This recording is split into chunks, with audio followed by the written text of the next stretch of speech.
네, 하나님 말씀을 보도록 하겠습니다.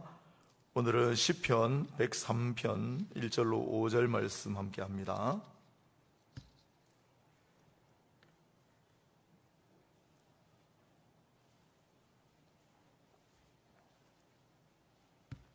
시편 103편 1절로 5절을 오늘은 특별히 교독하겠습니다. 1절을 제가 먼저 읽고 여러분 두 번째 구절 읽으시고 번갈아가며 읽고 마지막 절은 함께 읽겠습니다. 구약 성경 876페이지 877페이지입니다.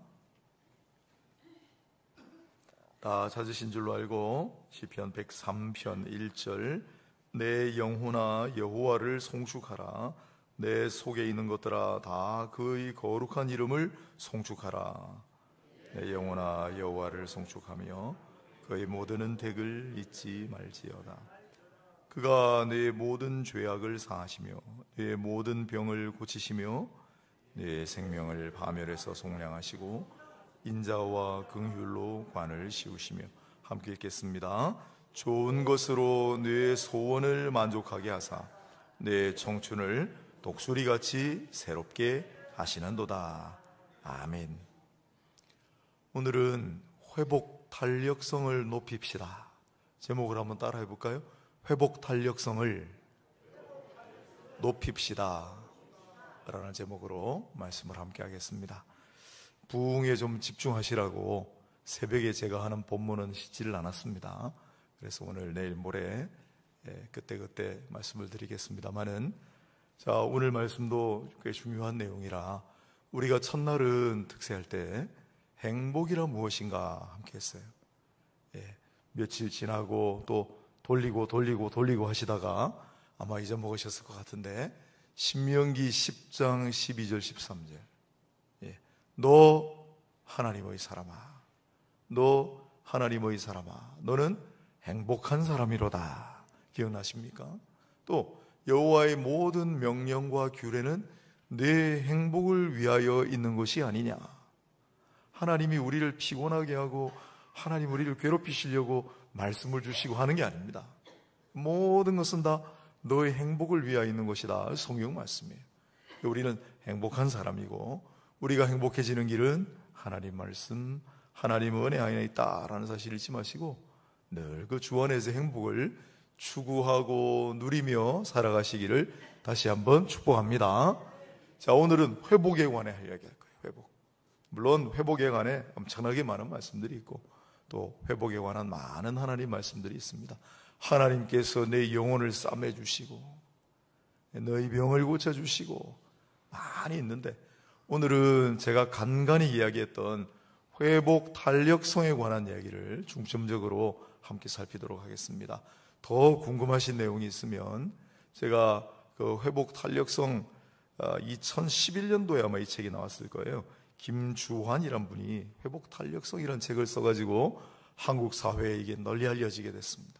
또 최근에는 약간 신앙적인 바탕으로 거룩한 회복 탄력성이라는 책도 나왔고, 또 한 여성 심리학자가 회복 탄력성의 힘이라는 책도 펴냈고 굉장히 많이 논의가 됩니다. 한 10년 사이에 회복 탄력성이란 말을 잘 기억해 놓으시고 우리 회복 탄력성을 높입시다 라는 제목으로 오늘 말씀을 잠시 증거할 텐데, 필요하시면 회복 탄력성 유튜브 가도 강의가 많이 있습니다. 책도 있고 하니까 더 참고해 보시고, 오늘은 우리 하나님의 말씀을 가지고 회복 탄력성이란 우리 하나님 말씀에서 어떤 것인지, 또 회복 탄력성을 높입시다 라고 그랬는데 회복 탄력성을 높이려면 어떻게 하면 되는지 그걸 한번 생각해 보는 시간을 가지도록 하겠습니다. 그러면 먼저 회복 탄력성이 뭔가부터 살펴야 되겠죠. 네, 회복 탄력성이란, 화면 한번 띄워주십시오. 영어로 RQ라고 적어놓은 거예요. RQ. 영어로 적어놓은 이유는 여러분들이 익숙하신 개념이 있어서 그래요. IQ가 높다라고 하잖아요. IQ가 높다. 그건 지능지수. IQ가 높다라는 말은 다 아시죠? 어른들도 아시죠? 그 사람 IQ가 높아. 난 IQ가 별로 높지 않아. 우리가 많이 쓰던 말인데 요즘은 IQ 말고도 EQ, 감성지수, 또 사회적 지수 이런 것도 쓰는데, 이 회복 달력성이란 말이 이제 회자되면서 RQ란 말이 등장을 했어요. RQ. Resilience, 회복 달력성, 영어거든요. 그래서 RQ예요, RQ. 그래서 오늘 새벽부터 RQ를 배우셨어요, 우리는. RQ. IQ가 아니고 RQ. RQ. RQ가 뭐냐면 회복 달력성 지수예요. 당신 IQ 높아? 그렇게 물어보진 못하잖아요. 그런데 이건 자연스럽게 물어볼 수 있어요. 당신 RQ 높아? 나는 RQ가 높아.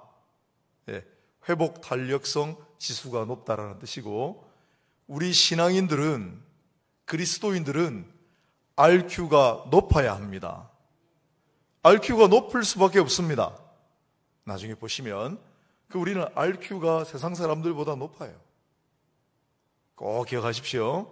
그래서 오늘 말씀 많이 못 오셨지만 옆에 계신 분들한테도 오늘 새벽 말씀 꼭 들으라고 하세요. 우리 교인들 다 알아야 합니다. RQ. 회복 달력성. RQ란 무엇인가? 한번 1번을 보이시면 한번 같이 읽어볼까요? 역경을 극복하고 긍정적인 상태로 돌아가는 능력입니다. 또 다른 각도로 두 번째도 같이 읽겠습니다. 크고 작은 역경과 어려움을 도약의 발판으로 삼는 마음 근력입니다. RQ란 무엇입니까? 능력입니다. 마음의 근력입니다. 우리 이 근육의 힘 있잖아요. 이 육신의 근육의 힘이 아니라 마음의 근육의 힘, 마음 근력이라고 해요. 그래서 RQ는 능력입니다, 힘입니다, 마음 근력입니다 그러는데 1번은 뭐냐면 역경과 어려움이 있어요. 그러나 거기에 주저앉고 망하여 망연자실하지 않고 다시 일어서는 힘, 이게 1번이에요. 그런데 다시 일어서서 종전처럼 돌아가는 것을 RQ라고 하지 않아요. 종전처럼 다시 돌아갈 뿐만 아니라 그것을 오히려 내 도약의 발판으로 삼고 더 새로운 시작, 더 새로운 중흥의 발판으로 삼을 수 있는 힘이 바로 RQ다. 이해하셨죠? 네, 이해하셨습니다. 그러면 이제 우리 이 RQ와 관련된 대단히 유명한 인물의 사례를 한번 살펴보도록 하겠습니다. 네, 어떤 인생입니다. 잘 보이시죠? 이분은 22살에 실직했어요. 그전에도 너무너무 가난하게 살았습니다. 너무 가난해서 학교를 못 갔어요. 어릴 때 고생한 건 앞에 다 뺐습니다. 22살에 그나마 얻은 직장을 잃어버리고 23살에 지방의회를 좀 나가볼까 했는데 떨어졌어요. 사업이 부도가 났어요. 신경쇠약으로 치료를 받았어요. 하원의원에 출마를 했는데 낙선을 했어요. 하원의원에 또 제도냈는데 낙선을 했어요. 상원의원이 이번에 나와봤는데 또 낙선했어요. 47세쯤 돼가지고 부통령에 한번 나가보죠. 또 낙선했어요. 50세 상원의원에 출마해서 낙선했어요. 제가 쭉 적어놨는데 얼마나 많은 사람들이 손가락질하고 비아냥거리고 조롱과 조소의 말들을 날렸겠습니까? 예? 맨날 떨어지는데 왜 나오냐? 당신 그런 깜냥이 된다고 생각하느냐? 또 선거에 나갈 때마다 상대방 후보로부터 온갖 인신 모욕적인 말들을 들었어요. 학교도 안 나온 사람이 어디라고 국회의원 선거에 나왔냐? 예? 못생겨서 말이지. 온갖 인신 모욕적인 그런 말들을 숱한 세월을 들었습니다. 그러나 제일 마지막에 있잖아요. 51세 드디어 제16대 미 합중국 대통령에 당선된 이 사람은 누구일까요? 역사상 가장 위대한 대통령으로 평가받는 에이브라함 링컨입니다.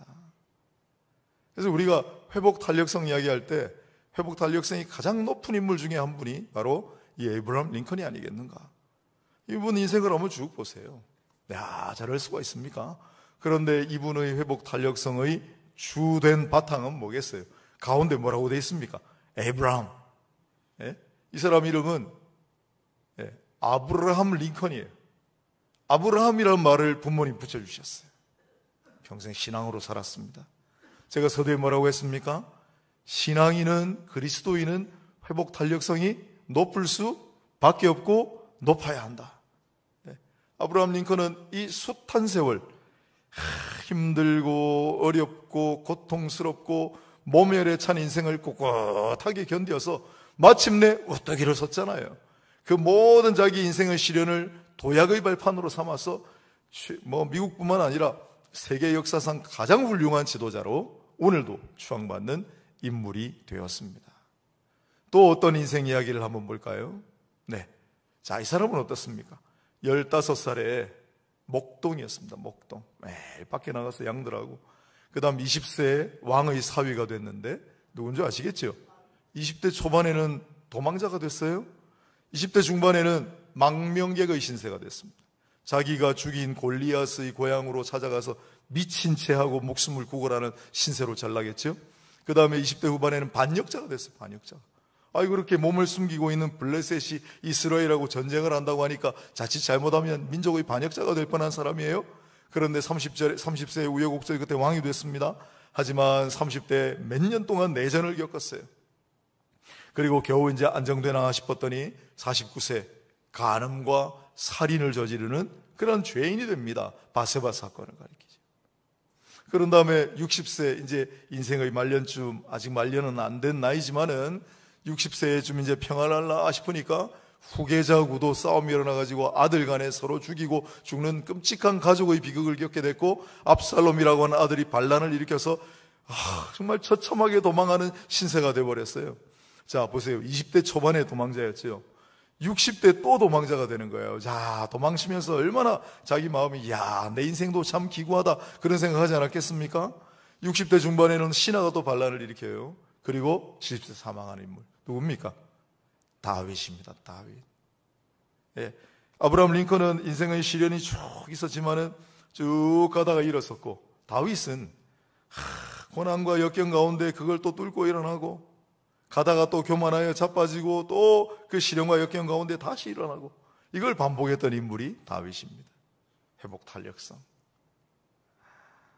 오늘 본문은 시편 103편 1절로 5절입니다.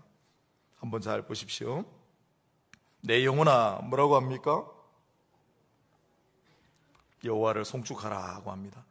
그 이하의 3절로 5절에 있는 구절을 보시면 내 모든 죄악을 사하시고 모든 병을 고치시며, 왜 이런 구절을 적어놨겠습니까? 자신의 죄악 때문이죠. 또 자신의 병 때문이죠. 다윗은 말년에 몸이 안 좋았습니다. 여러분 한번 생각해 보세요. 몸이 좋았겠는지. 어린 시절부터 늘 밖에서 노숙을 하고, 또 20대 그 중요한 시기에는 맨날 도망다니고 숲굴에서 자고 굴 속에서 살고, 늘 초조와 불안 가운데 추격자들을 피해서 오늘 밤에 내가 잠들어 있는데 누군가 와가지고 내 목에 칼을 꽂으면 어떡하지? 늘 그런 생각을 하고 살았으니까 몸과 마음이 쇠약해질 대로 쇠약해진, 전쟁을 오래 겪었어요. 심적인 타격을 많이 받았어요. 그래서 다윗은 노년에 몸이 많이 아팠습니다. 모든 죄악을 사하시며 모든 병을 고치시며 라는 구절은 그 자신의 경험담이 다 배경에 있는 말들이에요. 그 다음에 4절을 보면 네 생명을 파멸해서 속량하시고, 왜 이런 구절을 적어놨겠어요? 늘 자기 인생이 파멸한다는 그런 두려움과 위험 속에 살았던 인물이기 때문이죠. 인자와 긍휼로 관을 씌우시고 좋은 것으로 네 소원을 만족하게 하사 네 청춘을 독수리같이 새롭게 하시는도다. 보세요. 앞부분은 죄악과 질병과 파멸과 이런 걸로 가득한데, 그걸 인자와 긍휼로 좋은 것으로 소원을 만족하시는 하나님, 청춘을 독수리같이 새롭게 하시는 하나님 바라보잖아요. 그렇기 때문에 다윗은 늘 새롭게 일어난 거예요. 그래서 그가 회복 탄력성이 높았던 거예요. 다윗뿐만이 아닙니다. 성경에 나오는 거의 대부분의 인물은 다 회복 탄력성이 높은 인물들입니다. 바울, 베드로 다 마찬가지예요. 요한, 구약의 인물들, 엘리야, 전부 힘들고 어려운 시련과 역경 가운데 다시 일어나 도약의 발판으로 삼고 우뚝 일어난, 우리 구약 성경에 나오는 구절 아시지 않습니까? 의인은 걸려 넘어지더라도 7번 넘어져도 8번 일어나리라. 그게 우리 그리스도인 하나님 사람들의 특징이다. 한 장 넘겨주세요. 네, 자, 우리 한스 크리스찬 안데르센이라는 사람입니다. 예전에 한번 제가 소개했어요. 이 안데르센이라는 인물은 어릴 때부터 많이 힘들게 살았어요. 19세기 인물인데 덴마크 그때 힘들었어요. 지금 잘 살지만은 가난하고 가난한 집안에서 태어났는데 몸도 너무 연약해서 학교에서 지독한 왕따였어요. 사진은 제가 그냥 흑백으로 나온 거, 그 중에 제일 괜찮아 보이는 거 제가 골라왔는데, 얼굴이 못생겼다고 아이들한테 엄청 놀림을 받은, 가난했죠, 몸 약하죠, 얼굴 못생겼다고 아이들에게 왕따당하고 정말 지독하게 어려운 순간을 보냈습니다. 그런데 그가, 여러분 안데르센 다 아시죠? 어릴 때 우리 안데르센 동화를 안 읽고 자란 세대는 없어요. 그런데 그가 이렇게 얘기합니다. 이게 시련과 역경을 내가 딛고 일어서 섭니다 정도가 아니고, 아까 뭐라고 했습니까? 도약의 발판으로 삼는 마음 근력이라고 했잖아요. 뭐라고 해놨습니까? 생각해보니 나의 역경은 정말 축복이었다. 나는 시련과 역경을 딛고 일어섰습니다 라는 고백이 아닙니다. 나에게 역경은 오히려 축복이었습니다. 왜요? 가난했기 때문에 성냥팔이 소녀를 쓸 수 있어요. 여러분 성냥팔이 소녀 동화 다 아시죠? 추운 겨울날 한 소녀가 성냥을 팔고 있는데 너무 추워가지고 성냥을 하나, 그걸 이제 따뜻하게 하나씩 그 성냥팔이 소녀 아닙니까? 가난했기 때문에 성냥팔이 소녀를 쓸 수 있었다는 거예요. 그래서 이 성냥팔이 소녀가 덴마크를 넘어서 전 세계 아이들이 다 보는 동화가 되죠. 또 내가 너무나 못생겼기 때문에, 그래서 아이들, 친구들, 사람들의 놀림을 숱하게 받았기 때문에 미운 오리 새끼를 쓸 수 있었다. 안데르센의 얘기입니다. 안데르센의 얘기입니다. 제가 하는 얘기가 아니고 오늘날 긍정심리학이라고 하는 파트가 굉장히 발달했는데 거기서 지금 이런 얘기들 많이 합니다. 그러나 그 사람들이 강구하고 있는 게 있죠. 왜? 이 안데르센도 이름에 뭐가 들어가요? 한스 크리스찬 안데르센이에요. 한스 크리스찬 안데르센. 세상의 긍정심리학자들은 이런 얘기를 하지 않는데, 링컨도 아브라함이고 이름이, 안데르센도 크리스찬이에요 이름이. 물론 세상 사람들도 회복 탄력성을 높이 가지고 여러 가지 시련과 역경을 딛고 일어설 수 있습니다. 그걸 도약의 발판으로 얼마든지 삼을 수 있죠. 그러나 우리 그리스도인은 원래 그렇게 타고났다는 거예요. 이게 아브라함 링컨, 또 크리스찬 안데르센, 이런 사람들이 보여주는 사례예요. 안데르센, 링컨 이런 위인들만 이야기를 하니까 조금 멀게 느껴지실까봐 젊은 분들도 있어서 한 운동선수의 고백을 또 제가 소개하겠습니다. 누군지 아세요? 아마 사진을 보셔도 우리 박철호 집사나 우리 이래는 아는지 모르겠습니다. 젊은 분들은 금방 아는데 어른들은 아마 잘 모르실 거예요. 누군지 잘 모르시겠죠. 자, 이 운동선수가 뭐라고 했는지 한번 보세요. 나는 선수 시절 9,000번 이상 공을 놓쳤다. 300번 경기에서 졌고 그 중에 20번은 정말 중요한 경기였는데, 결승전이라든지 내가 제일 잘하는 선수니까 특별한 임무를 부여받았는데도 불구하고 실패했다. 나는 그러나 인생에서 실패를 거듭해왔지만 이것이 내가 성공한 정확한 이유다. 마이클 조단입니다. 지금까지도 모든 스포츠 영역을 다 초월해서 지금도 현역 선수들보다 돈을 더 많이 버는 사람, 모든 축구, 야구, 농구 모든 경기를 다 뛰어넘어서 가장 탁월하고 위대한 선수로 꼽히는 인물, 마이클 조단입니다. 이 위대한 선수가 뭐라고 했습니까? 나는 실패를 거듭해왔다. 그러나 이것이 내가 성공한 정확한 이유다. 역경을 이겨내는 가장 좋은 방법은 그것을 이용하는 것이다 라고 했습니다. 긍정심리학에서 하는 얘기입니다. 떨어져 본 사람만이 어디로 올라가야 하는지 방향을 안다. 추락해 본 사람만이 다시 튀어 올라가야 할 필요성을 안다. 바닥을 쳐본 사람만이 더욱 높이 올라갈 힘을 얻는다. 다윗을 보세요. 그가 죄악을 저질렀고, 그렇다고 여러분 또 밖에 나가서 죄악을 많이 저지르라는 얘기는 아닙니다. 살아가다 보면 우리가 죄 안 짓고 살아갈 수가 있나요? 우리가 실수 안 하고 살아갈 수가 있습니까? 그런데 그 실패와 좌절과 범죄와 죄악 가운데 그것 때문에 막 너무 마음을 쓰고 그것 때문에 주저앉아 영원히 일어서지 못한다면 그 얼마나 비극이에요. 다윗은 죄악을 체험했어요. 많은 실수를 저질렀습니다. 성전을 짓고 싶었는데 하나님께서 너희 손에 피가 가득하여 안 된다라는 말씀을 하실 때 얼마나 좌절했겠어요. 야, 내 인생은 이런 인생이구나. 내 인생은 하나님 보시기에 이런 인생인가? 그러나 그는 거기에 굴하지 않았습니다. 그는 많이 몸이 아팠지만은 거기 굴하지 않았습니다. 정말 죽음과 파멸의 경계에서 오락가락을 했는데 거기 굴하지 않았습니다. 오히려 그 모든 죄악과 모든 질병과 그 모든 죽음의 공포를 자신의 도약의 발판으로 삼아 위대한 군주가 되었을 뿐만 아니라 다윗은 기가 막히게도 위대한 신앙인의 전형이에요. 그렇지 않습니까? 다윗은 위대한 신앙인의 전형이에요. 왜 다윗을 위대한 신앙인이라고 부릅니까? 어제 우리 노아는 완전한 사람이라 그랬는데 노아도 뒷부분에 보면 완전하지 않습니다. 흠이 드러납니다.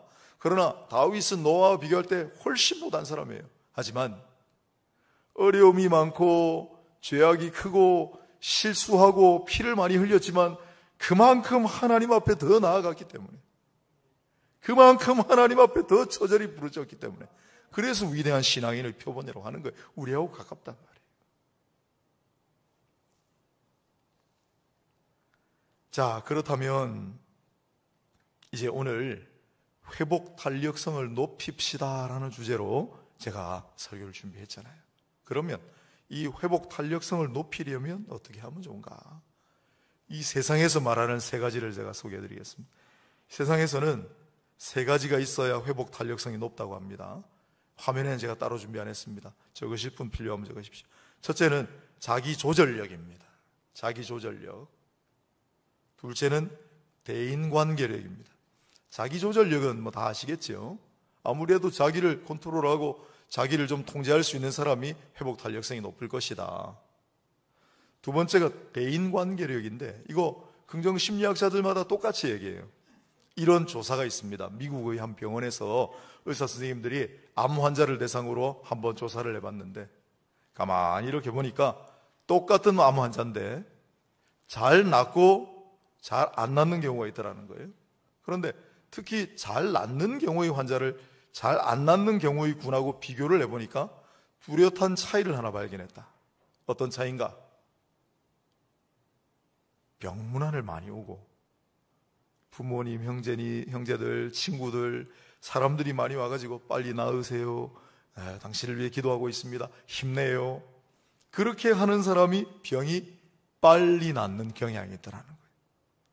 대인관계력이 대인관계력. 다른 사람들하고의 소통, 공감 능력이 뛰어난 사람이 회복 탄력성이 높습니다. 그러니 여러분, 이건 그냥 일반 세상에 적용되는 하나님의 일반 은혜니까 우리에게도 똑같이 적용될 수 있습니다. 어려운 일, 힘든 일이 있으면 제발 혼자 끙끙거리지 마세요. 누군가에게 얘기를 해야 돼요. 정말 내가 믿고 신뢰할 수 있는 사람에게 털어놓고 조언을 구하고 격려를 받는 것이 정말 중요합니다. 내 영적인 문제로부터 회복되는 것, 내 몸이 아플 때 회복되는 것, 교회가 어려울 때 회복되는 것 다 마찬가지. 이 대인관계력이 두 번째고, 세 번째가 자기 동기력이에요. 자기 동기력. 자기 동기력. 예. 좋은 스토리 이야기하기, 그렇게도 얘기합니다. 좋은 말을 많이 하는 거예요, 스스로. 아브라함 링컨 이야기를 했습니다. 미국 스미소니안 박물관에 가면 아브라함 링컨이 죽었을 때 그 주머니에 있던 물건들을 진열을 해놓았습니다. 자, 아브라함 링컨이 갑자기 죽었죠. 총격을 맞아 죽었으니까. 그 아브라함 링컨이 죽은 당시에, 그러니까 자기 죽음을 준비한 거 아니에요. 늘 가지고 다니던 물건이라는 거죠. 그 링컨의 주머니 속에 뭐가 들어있었는가? 첫째, 자기 이름을 새긴 손수건. 손수건이야 가지고 다니. 자기 이름을 새겼다는 게 중요합니다. 어떤 소녀가 준 주머니 칼. 이 소녀의 일화가 잘 알려져 있죠. 링컨은 아이들을 좋아했습니다. 그래서 턱수염을 이렇게 기르고 다녔는데 소녀가 편지를 써가지고, 링컨 아저씨, 수염을 좀 깎으시면 훨씬 더 젊어 보이고 잘생겨 보일 것 같아요. 그래서 수염 깎아서. 소녀가 준 주머니 칼, 그리고 꼬깃꼬깃 접혀있는 아주 낡은 신문 한 조각이 들어있었다고 그래요. 그 신문에는 링컨은 역대 정치인 중 최고 정치인이라 할 수 있다. 무슨 얘기를 하는 걸까요? 자기에게 좋은 말을 해주는 거예요. 다른 사람들이 자기에게 했던 좋은 말을 늘 가지고 다니면서 보는 링컨, 야, 너는 진짜 좋은 정치인이야. 아브라함 링컨 이름이 새겨진 손승을, 너는 아브라함 링컨이야. 이 자기 긍정, 자기를 축복하는 거, 이 자기 동기력이라고 합니다. 이게 중요합니다. 여러분, 회복 탄력성이 낮은 사람이 있고 회복 탄력성이 높은 사람이 있어요. 지금부터 우리가 한번 진단을 해볼 건데, 지금 보시는 화면을 잘 보고 지금부터 숫자를 한번 세보세요. 그렇다 O, 아니다 X. 발표하실 일이 없으면 저는 안 불러냅니다. 발표하실 일이 없습니다. 자기만 알면 되니까 정직하게 한번 해보세요. 1번부터 해보겠습니다. 나는 어려움에 직면해도 쉽게 적응한다. OX. 하셨죠? 손가락으로 세셔야 돼요. 예, 세셔야 됩니다. OX 딱 해가지고 세세요. 2번, 손실을 경험해도 상대적으로 쉽게 회복한다. 3번, 겪고 있는 어려움에 대해 다른 사람에게 쉽게 이야기할 수 있다. 4번, 위기의 때에 침착해지는 방법을 알고 있다. 5번, 건강한 자존감과 자신감을 갖고 있다. 6번, 어떤 어려움이든 일시적이라고 생각한다. 7번, 역경 속에서도 합리적으로 생각하며 절망에 빠지지 않는다. 8번, 어려울 때도 자조하며 웃는 법을 알고 있다. 9번, 역경을 통해 배우고 성장한다고 생각한다. 10번, 가급적 문제를 피하기 위해 미리 대비한다.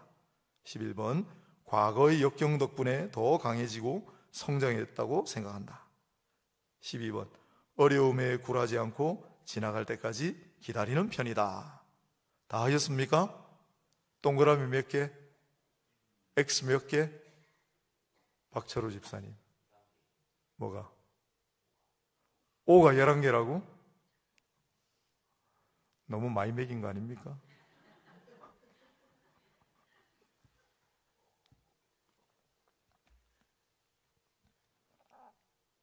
O가 4개 이하인 분들은 회복 탄력성이 엄청 낮은 거예요. 9개 이상인 분들은 회복 탄력성이 엄청 높은 거예요. 가운데 5개부터 한 8개까지는 평균. 네. 이 이야기들은 긍정심리학에서 굉장히 중요하게 여기는 이야기들이니까 한번 잘 기억을 해보시고요. 회복 탄력성이 높은 사람은 회복 탄력성이 낮은 사람과 어떤 어려운 일이 닥쳤을 때 대응하는 방식이 다릅니다. 회복 탄력성이 낮은 사람들이 주로 하는 말이 내 탓이야. 이렇게 잘못된 어려운 일이 생겼을 때, 물론 뭔가 우리 공동체가 잘못을 저지르고 주여 제 탓입니다. 예? 그렇게 할 수 있죠. 그거하고 다른 각도예요. 내 탓이야. 난 항상 그래. 모든 일이 다 그래. 이게 이제 회복 탄력성 낮은 사람들이 하는 말이에요. 회복 탄력성이 높은 사람들은 그런 큰일이 생겨도 괜찮아. 실수해도 돼. 다시 하면 돼. 다 지나갈 거야. 이런 말 하는 거예요.